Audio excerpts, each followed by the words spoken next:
Pandylion, they become friends. They begin to, they talk, and then I noticed something about the two of them. They connect easily. Yes. Have you noticed that? And I think that because they were both lost, like-minded. So it was very easy for them to connect. I mean, it was very, very easy. They were able to connect, and that shows that there is something common to the two of them. Of course, lostness. And you just say lostness. Is there a word like that? Lost. Oh my God. Okay, so they have the same challenge. They both lost their roots. The boy has a loss of sense. The Pandylion does not even know his roots. So it represents Africans in diaspora.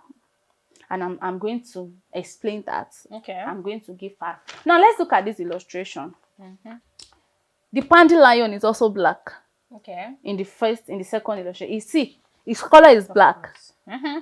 The boy too is in a dark place, but their meeting brings about a kind of light, a kind of green, a kind of illumination in the middle. Now, we're trying to say that when Africans in diaspora and Africans at home, if we can come together and be united, do you get? What can't we do? I don't know if you understand. If you can come together and be united, what is there anything? There's nothing. Just their meeting alone. The boy is still in his dark place. Can you see? He's still in the same position, but we can see his face clearly. His tears are beginning to, to get cleaned a little bit, and of course, the Pandylion is still dark, and this is because we still don't know his roots yet. He's still lost, and they've not really clicked. They've not really clicked. Thank you so much. Okay, so the Pandylion represent the confused, uprooted Africans in diaspora. People that have been uprooted. I was reading a book about don't mind me. The first African poet, the first African writer. Her name is Phyllis Wheatley, and then she was a slave, and from being a slave, a family in Boston bought her, and she started to write. Of course, she didn't go to school. She started to write, and in most of her writings, she was just really not really talking about. She was not really talking about Africans. And there was a poem she wrote that she was saying it was grace that found her, that she left Africa. So she sees Africa as a place of despair, and this is what the Pandylion represents. If you listen to some of the things he says that, of course, he's lost though, and he has a longing for home, but at the same time, he feels that home is not a place to be. Do you get? And the boy too is already having the mindset. And there must be a reason for that. Of course, there is a reason for that. There are reasons for everything. Do you understand? So these two people, even the boy, they prefer everything non-African. If I was saying something that look at the clothes he's wearing, even us, look at us, are this African? I'm so sorry. I should have worn Iran Buba, right? How many people will wear that today? And that's the truth. And do you understand? Look at his dressing. It's typically English. And so we do not want anything African.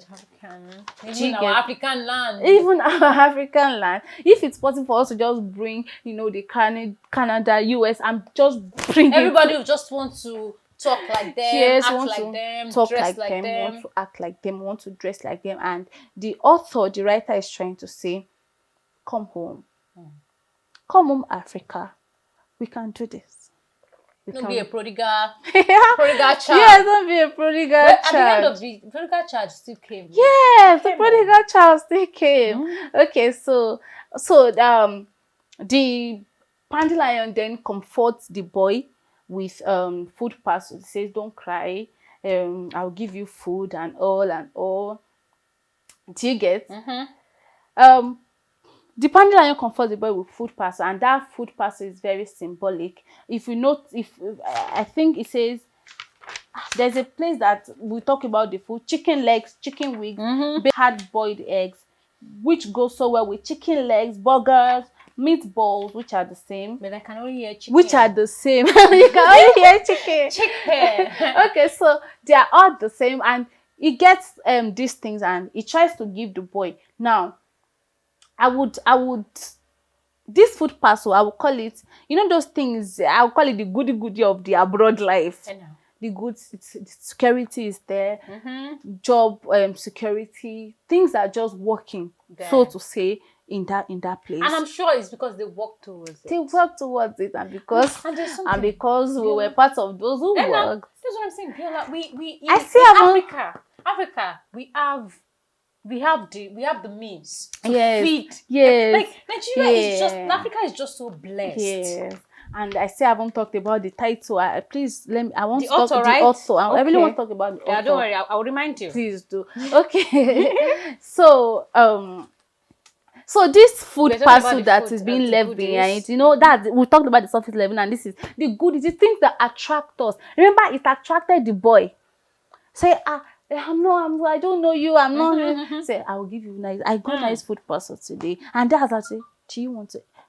You created a talking. What did they say? The lady created the other time, a talking phone, right? A talking wristwatch. Would you like to travel abroad? Would you like to bring your family? We will give you employment. We'll give you a house. What else? Name it. And then after she created that, no government, nobody recognized that. That's the state of despair in Africa. So how is that kind of person? A person that approached you. You have a means to. Yes. So why would she go? But that's true, though. That's true, because that's why this book is needed at this time. It's like a wake up call. Yes. So now this food parcel that is being left behind for him, I call it peanuts. And it says it is designed with red flowers, and you know these are deeper meanings. And I call it peanuts, things that, you know, to them it's actually nothing. I mean, how much is $1 now? I mean, so it's nothing to them, but they give you, and then you are so grateful. He says that some are the same. He said, but hey, Pandylions don't complain. Let me talk about when you talked about how much is $1 now. I went for one event. At the party where they were trying to spray the people that came to dance at the stage. Do you know that at the point where there was this particular guy that came to spray dollars, everyone started ailing in. And there's another guy that was spraying 1,000 naira notes. And they didn't reference the guy as much as the one that sprayed dollars. I don't know, the person that sprayed dollars, like the one that sprayed the 1,000 naira notes, spent more than the one that sprayed dollars. $1, how much is it? Well, the other one 1,000 notes. But like we still our brain is stick to dollars. Yes, oh my God, iPhone. Yes. Oh my God. You get, like, I don't know. Yes. So the food parcel, he sees it as his reward for his work, but in the actual sense, they pay it's actually peanut compared to the strength that a Pandylion has. So it's undervalued. Do you get? It's like he works, uses all his strength for everything, and then in the end an African is undervalued. You can actually go abroad and you have a PhD from here and work in a factory or somewhere. And then the boy asks where the Pandylion is from, but the Pandylion does not seem to know, so he just mentions different attributes. He says, I hear birds I understand birds when they squawk. When they squawk, people need to talk. And there's something about the Pandylion. He has this belief. He too has indoctrinated this belief that Africans are of a lower status. And if you notice, it was saying, you people, you this, you that. It uses condescending. I noticed that. Like, it's like you. Yes, I'm not part people, of you. Yes. And then another thing is that it lives among monkeys. I would just say this as Africans actually are everywhere in the world. Of course. We live, and we have God gave us something. We can adapt easily to any environment. Yes. Exactly. Like we can stay anywhere and we would just dominate. We just be there, you know. An African can be in India. Let's talk about music. Who are the one dominating music in the world now? It's Africans. Is it Beyonce we are talking about? Rihanna? Are you talking about Jay-Z? Who do you want to talk about? There's no African. Yes. Who? So John Legend. What are you saying? We adapt. Even our own person, Burna Boy. Yeah.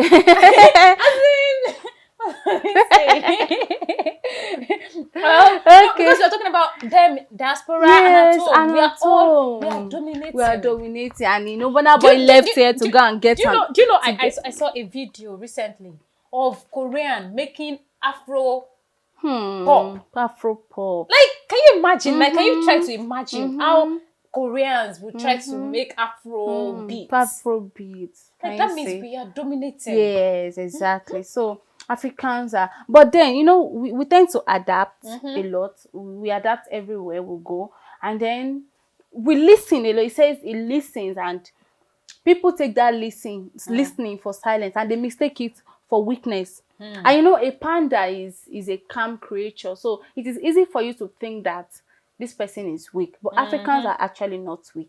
It's also easy for you to say that, okay, he's a lion, and a lion is a very ferocious creature.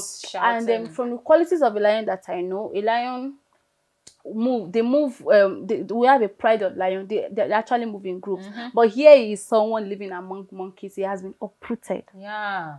And he's the only panda. He doesn't even know the qualities of being a lion. Yes, anymore. And he has been indoctrinated to believing that you, all of you people. And there was a place it says that he lost, his family rejected him. They told him that his roar is, when he roars, it echoes and it frightens them. Now, he has so many hidden qualities, and we know some of these. It's every African, we know what we are capable of doing. We know our hidden qualities. We know that we have strength, but because we are living among so many people who do not even know us, who do not even know our strength. You know you are doing the right thing, but you just need to be validated. Yeah. So why do we need that? Yes, so we're practically taming, just like the Pandylion. He can do so many things. He can jump, he can fly, he speaks different languages, he has different colors. Green, red, and those colors could just represent all of us. The way we are show black. In the morning, green. So it's the way we are scattered all over. I don't know if you actually get that. So now Pandylion is nameless. And then it shows that he has lost his heritage. Okay. In Yoruba land, when you're eulogizing someone, if you say this person is this, the person will start praying you money. Do you get? So, but he doesn't even have a name, not to even talk of having a title, something to eulogize him with. Do you get? So this Pandylion is nameless, does not have a name. He has lost his identity. He has totally associated with the whites, with the European countries. And he has a little bit of the belief that Africa is sure you understand. A little bit Africa is great, and at the same time, I don't think I really want to go back to that place that things are not working there. We also get to note that Tunde, we didn't get to know Tunde's name until chapter 5. Yes. So the author makes use of common noun, boy. That's a generalized form to say that every youth, every boy, everyone that can be identified as a boy in Africa, in Nigeria. And then now the Pandylion shows the boy. He takes the boy. He tries to take the boy home. And it was in that chapter 5, while they are on their journey, that he says, "What's your name?" And then he says the name is Tunde. The journey home, when you go back home, you get clarity. Realization. Home. Now, home, first of all, was Despia, was representing Despia. It was seen as, a place not to ever want to be. But at the same time, when Pandylion, can you see the next illustration? Okay. When the Pandylion and can you see the brightness, the green, every colors come alive. Do you get? Everywhere where they are, every color comes alive. Yeah. There is life. No, now when we Africans are united, there is so much we can achieve. There's so much to do. Africa can actually be a better place. Nigeria can be a better place if everyone born in Nigeria that can be identified with Nigeria can remember that I am from this place. I don't want to be another one. I don't want to be anything else. Yes, I don't want to be anything. I'm a Nigerian, I'm an African, I'm a Ghanaian, and that is what that what matters. That's what matters. That's what I want to be. And then we all come together to talk about how we can make home a better place. Do you know now, even people abroad, they are trying to make their skin black. See, things that we cannot do in Nigeria. You start doing there. The work. If they say that a graduate should wash toilets here, they will never like do it. But they will, see, the most annoying part is that we don't even obey traffic laws in Nigeria. Of course. But when you go there, they don't you just have to sincerely. So you understand? And so he's saying that if you can do all these things abroad, why not come back here and let's do them and make this work. And then now he says he's a lion and a panda. A lion is a fierce, a courageous animal. Says that but the world sees us as violent beings, you know. Yes. So many people are migrating abroad, and they will say, except Nigeria, except so. They see us as really, really violent and people and fraudulent. But then we actually know, are we? But then I can categorically say that I'm not violent. Are you violent? I stand for peace, and I know everyone around me, and we stand for peace. We are peaceful people. But you know, and sometimes you can't even judge Nigeria. You can't judge African by one person. Or by even few people. Yes. So it depends on the aspect you want to. You want us to be violent, we are going to give it to you. No, if you want to destroy our home, we are here. We are here for you. And if it is peace, then we are here. So we can be a panda. And that's why he says when he's angry, his mane changes to red. And when he wants to sleep, it changes to years of danger. Don't come near me. And it changes to grey. And then there's another thing about the Pandylion. He has a poor vision. He says he didn't see the boy. I didn't see the boy. So I think it was the cry of the boy. So that is also very, very symbolic. And it shows that the Africans in diaspora especially, they are very, very myopic. Do you get? They feel that they can't see beyond their present, where they are presently, and they feel that Africa can never just leave Africa. You know, when you're in an environment, the environment will make you. That's true, Sha. That I think I really agree with that.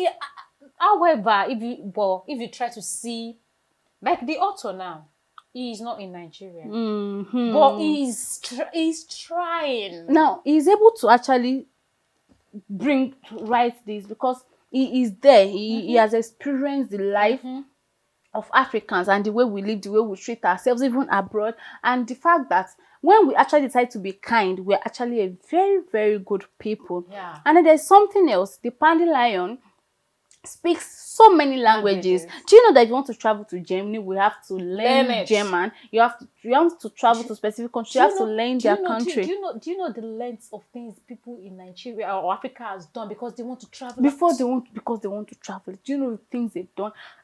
Excuse me. So now, but there is one language he never mentioned. He never talked about his mother tongue. And that's the most important part. And even when you're in the study of language, it is expected that you have an understanding of your mother, and it even helps you to understand other languages. So the fact that he can't even speak in mother tongue shows that he's mute and he cannot relate to his own people. Do you understand? He has been totally uprooted, and this is a satirical writing where the writer is trying to say that let us remember home. So let us know. You understand? Let us know where we are coming from. Let us come back. Let us come back home. And there's one thing about this book. These people, the Pandylion and the boy, they both need themselves for it to work, for Nigeria. So that means everyone, we need ourselves. It's even obvious. Look at there's no darkness here anymore. They were so excited. Do you get? And they are so happy. See them eating together. Look at everywhere is bright, everywhere is beautiful. I don't know if you can see that. I can see that. And it's actually something really, really interesting. Now our state of the mind lies our true home. If we believe that we are a dejected people, then we'll never be home. Do you get? So having a positive state of mind towards Africa is the first thing, is the first step to being home. I don't know if you understand that. Now we also have another character. I was still talking about characters in the text. We have the fox and his friends that rescue him. And here I'm trying to look for where the fox says, call me dad, but all my friends adopted me. The oldest monkey said, when you feel sad, climb up this tree. That's page 24. And call me dad. The fox says you can call me mom. And mom here, the fox mom here is a representation of womanhood. You understand? And he says it seems ridiculous to some. It's representation of women, the things that women do, the good virtues that we as women, the strength that women have. You know, this is a fox trying to adopt someone.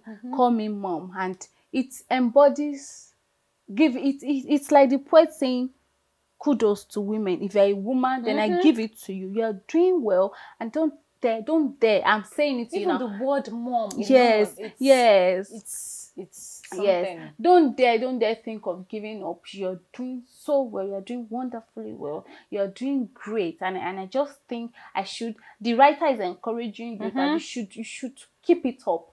You are a virtue. And then you should just keep it up. And that's just the character of the fox. The monkey, and the monkey is just saying that we can live anywhere. And that's just monkey said they're almost now, like humans. There was a place he played with butterfly. That's the Pandylion. He plays with butterfly, and he lost it. That's where we get to know that he has lost his route. He loses his way, and this butterfly actually represents attraction, distraction, and everything that makes Africans forget their roots and live among people who are seemingly below them in strength. Someone once told me that the things that Nigerians do abroad, those whites, they can't do quarter. Most of all this, when they go, the they work dirty in all jobs, construction companies, the dirty even jobs in we do. Nigeria, all these companies, they will come to Nigeria because they know that the strength so lies they don't have the strength to do it. But we go there and then we do it. We even help their economy, we help their country. Okay, I was planning to talk about slave trade and legitimate trade, and then I'll talk about it when I'm talking about the graphology, the way the text is written. Why is the text in the middle? Okay. There's a reason for this. There's a reason for that. There's a reason for everything. Yes. There's a reason for Abiola. There's a reason for anything. Yes. So that's just this. And then he says he wanted to play. He was going to. Okay, he says he will play Pandemonium. He said, at least I can play Pandemonium. Pandemonium itself is a song that means confusion and chaos. And that shows his state of mind at that particular point. He is someone that he doesn't even see it as something bad. He doesn't even see it as something bad. He says he wants to play normal. He sees it as something normal. He wants to play Pandemonium, and okay, so that's just okay. Now, why is this text okay? Oh, I haven't talked about. Can you see why he's climbing here too? Okay. That's in page 28. Okay, can you see that the green comes to life more than the beginning of the text? So the mood of the text changes. They are both happy. Can you see their faces? They are both there's something about we coming together. It brings joy. And then can you see that there's a full moon? There's a full moon in page 30, and the boy points to the full moon while he's on the shoulder of this Pandylion.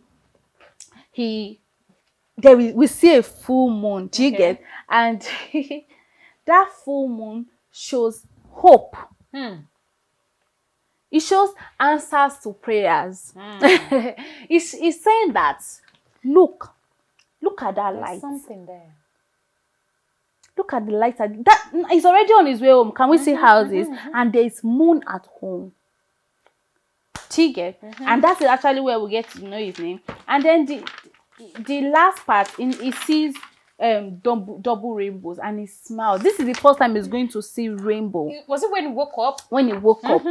This is the first time he's going to see any rainbow at all. Wow. So he sees double, not even one, double rainbow, and then he just smiles, and he is happy. Pandylion. And then he remembers Pandylion, the man that helps him, I am saying man, to find his way home. He's a man, he's anything. Like he said, like Pandylion said, can be anything. It can be anything and everything. So it is like it combines everything. I wanted to talk about the text being in the middle. Okay. And then I would say, this is what I will say. I will say that this page itself, the whole page of text represents the world, and then the text being in the middle shows that Africans are actually in the middle of what civilizations.